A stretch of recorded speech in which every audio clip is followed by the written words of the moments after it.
What are the must-have foods for survival? The right nutrition can make all the difference in a crisis. Let's break down the critical foods every prepper should stock. Start with long-lasting staples. Rice, beans, and oats are affordable, shelf-stable, and packed with nutrients. They form the foundation of any prepper pantry.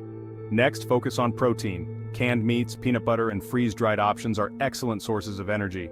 Pair them with calorie-dense foods like nuts and energy bars for quick, portable nutrition.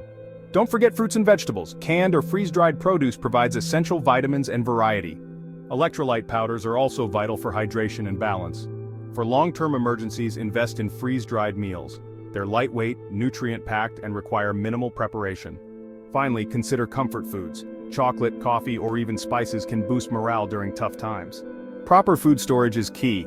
Use airtight containers and rotate stock regularly to maintain freshness.